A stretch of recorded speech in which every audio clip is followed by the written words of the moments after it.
You ever have one of those days, where you just feel like a hamster? Stuck in a never-ending loop, running on a wheel that goes nowhere? It's like you're trapped in this tiny cage, and no matter how fast you run, you just can't break free. Same wheel, same scenery, same little pellet of boredom. Every day blends into the next, and you start to wonder if there's more to life than this monotonous routine. The same old tasks, the same old faces, the same old everything. It's like living in a perpetual state of déjà vu. That was me, Wednesday last. Just another day in the endless cycle of monotony. I was sitting at my desk, staring blankly at my computer screen, feeling like I was on the verge of losing my mind. The minutes felt like hours and the hours felt like days. I needed a change, something to break the cycle. So, naturally, I did what any rational, bored-out-of-my-gourd individual would do. I googled "let a stranger control your life." Don't judge. I was desperate for something, anything to shake things up. I needed an adventure, a break from the mundane, and what better way to do that than to let a complete stranger take the reins? Turns out, it's a whole thing. There's this entire community of people who willingly hand over control of their lives to strangers on the internet. They do it for the thrill, for the excitement, for the sheer unpredictability of it all. It's like a social experiment, a way to break free from the constraints of everyday life. Who knew? People actually, willingly, hand over the reins of their lives to some random they met on the internet. For funsies. At first I scoffed. I mean, who in their right mind would do something so reckless? But the more I thought about it, the more it intrigued me. Maybe there was something to this whole idea of letting go and embracing the unknown. Then, I got to thinking, what if I did it? What if I handed over control of my life to a stranger for a day? It could be the adventure I was looking for, the shake-up I desperately needed. It was a crazy idea, but sometimes the craziest ideas are the ones that lead to the most memorable experiences. Maybe a little shake-up was exactly what this existential smoothie needed. Life had become too predictable, too safe. I needed to blend things up, to add a little chaos to the mix. And what better way to do that than to let a stranger decide my fate for a day? By dinner, my decision was made. I was going to do it. I was going to hand over control of my life to a stranger for 24 hours. It was a leap of faith, a dive into the unknown, but sometimes you have to take risks to find out what you're truly capable of. I was handing over control to a stranger for 24 hours. It was both exhilarating and terrifying. What would they make me do? Where would they take me? The possibilities were endless, and that was the beauty of it. I was ready for whatever came my way. What could possibly go wrong? I mean, it's just one day, right? How much trouble could I possibly get into? Famous last words, am I right? But in that moment, I didn't care. I was ready for an adventure, ready to break free from the hamster wheel and see where the day would take me. Famous last words, am I right? But sometimes you have to throw caution to the wind and embrace the unknown. Because it's in those moments of uncertainty that we truly find ourselves. And who knows? Maybe, just maybe, this whim of a Wednesday would be the start of something amazing. Finding a willing participant in my temporary descent into chaos was surprisingly easy. Turns out, the internet is full of people who, for reasons I can't quite fathom, enjoy telling other people what to do. Go figure. I settled on a username that sounded vaguely normal-ish, Sunshine Sprinkles 87, because nothing screams trustworthy life controller like an overabundance of emojis and a possible obsession with baked goods. Sunshine, as I would come to know her, real name probably something like Brunhilde, seemed nice enough, eager even. She messaged me back almost immediately, practically vibrating with excitement. I, on the other hand, was starting to feel the first pangs of regret. What had I done? The first order of business delivered via text message at the crack of dawn, "Who are these people?" was a kale smoothie. Yes, you heard that right, a kale smoothie. Now I don't know about you, but the idea of starting my day with a green concoction that looks like it was scooped straight out of a swamp isn't exactly my idea of a good time. Now, I'm all for healthy living and whatnot, but kale? Really? It's like the universe decided to take all the bitterness and pack it into one leafy green. Kale tastes like sadness feels. Imagine chewing on a handful of grass clippings with a hint of dirt. That's kale for you, but I digress. But rules are rules, and I, my friends, am nothing if not a slave to a self-imposed challenge. This challenge was supposed to be about embracing new experiences, pushing boundaries, and all that jazz. So, kale smoothie it was. I gathered my ingredients, threw them into the blender, and watched as the machine turned them into a green sludge. The smell alone was enough to make me question my life choices. I won't go into graphic detail, but let's just say my taste buds haven't recovered. It was like drinking liquid despair. but hey, at least I could check it off my list. The rest of the morning was a blur of activities I would normally avoid like the plague. Yoga? Check. Now don't get me wrong, I understand the benefits of yoga. It's supposed to be relaxing, good for the body and mind, all that good stuff. But for someone as inflexible as me, it's more like a form of medieval torture. My downward dog looked more like a distressed slug. I spent more time trying not to fall over than actually doing the poses. Farmer's market? Check. Turns out organic vegetables are outrageously expensive. I mean, who knew that a bunch of carrots could cost more than a small car? Okay, maybe I'm exaggerating, but you get the point.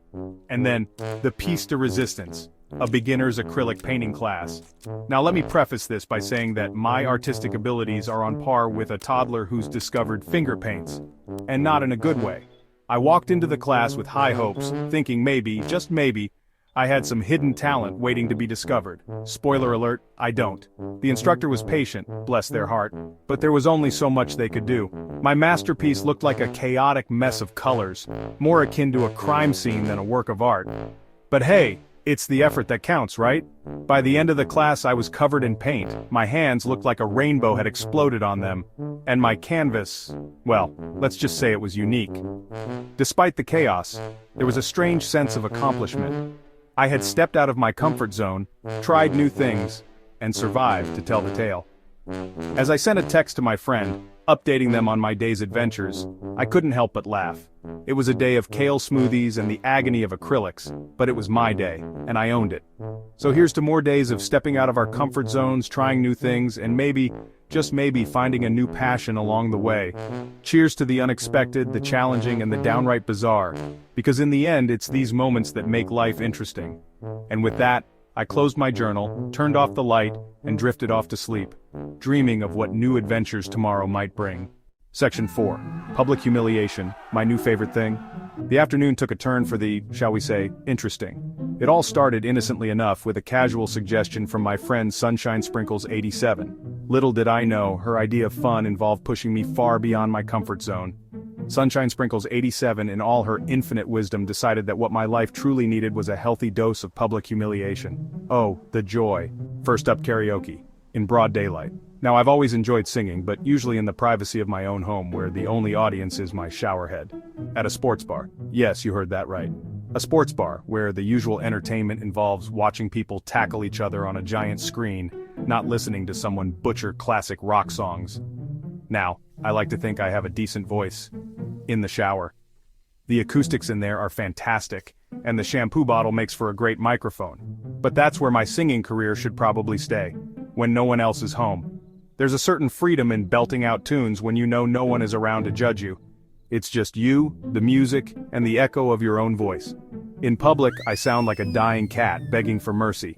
It's not pretty. But there I was, standing in front of a crowd, microphone in hand, ready to make a fool of myself. Apparently, my rendition of Bohemian Rhapsody was a hit. Not because it was good, but because it was so bad it was funny.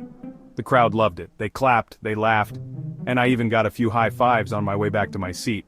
With the other patrons, that is. They seemed to find my complete lack of talent and utter disregard for pitch hilarious. It was a humbling experience, to say the least. They seemed to find my complete lack of talent and utter disregard for pitch hilarious. It was a humbling experience, to say the least. But the laughter was infectious, and I found myself laughing along with them. It was a strange mix of embarrassment and exhilaration. Next on the humiliation train, a stand-up comedy open mic night. Sunshine Sprinkles 87 wasn't done with me yet. She had another brilliant idea. Why not try my hand at stand-up comedy? Because, you know, making people laugh on purpose is totally the same as them laughing at your terrible singing. I'm not sure what's funnier, the fact that I actually got on stage or the jokes themselves. I had never done stand-up before, and the thought of trying to make a room full of strangers laugh was terrifying. But there I was, standing under the spotlight, trying to remember my hastily written jokes, which in hindsight were less jokes and more awkward ramblings of a man who's lost all sense of self-preservation. I stumbled through my set making jokes about my own life, my failed attempts at adulting, and of course, my recent karaoke disaster. To my surprise, people laughed. Not just polite chuckles, but real, genuine laughter. It was a rush hearing that sound and knowing I had caused it. Even if my jokes were more self-deprecating than clever, the audience appreciated my effort. By the end of my set, I was actually enjoying myself. The fear had melted away, replaced by a strange sense of accomplishment. I had faced my fear of public speaking and lived to tell the tale. Sunshine Sprinkles 87 was waiting for me off stage, a huge grin on her face. "See, that wasn't so bad," she said, giving me a high five. And she was right, it wasn't so bad. In fact, it was kind of fun. As I reflected on the day's events, I realized something important. Public humiliation, while terrifying, can also be incredibly liberating. It forces you to let go of your ego and just be yourself, flaws and all. So maybe public humiliation isn't such a bad thing after all. It's a reminder that it's okay to laugh at yourself, to embrace your imperfections, and to not take life too seriously. And who knows, you might just discover a new favorite thing. As the sun set on that eventful day, I felt a sense of peace. I had faced my fears, made people laugh, and learned to embrace my own vulnerability. And that, my friends, is a lesson worth learning. So here's to public humiliation, my new favorite thing. Who would have thought? Certainly not me. But life has a funny way of surprising you, doesn't it? Until next time, keep laughing, keep singing, and most importantly, keep embracing the unexpected. Section 5. The unexpected kindness of strangers who aren't controlling your life. Here's the thing about doing things that scare you. Sometimes, good things happen.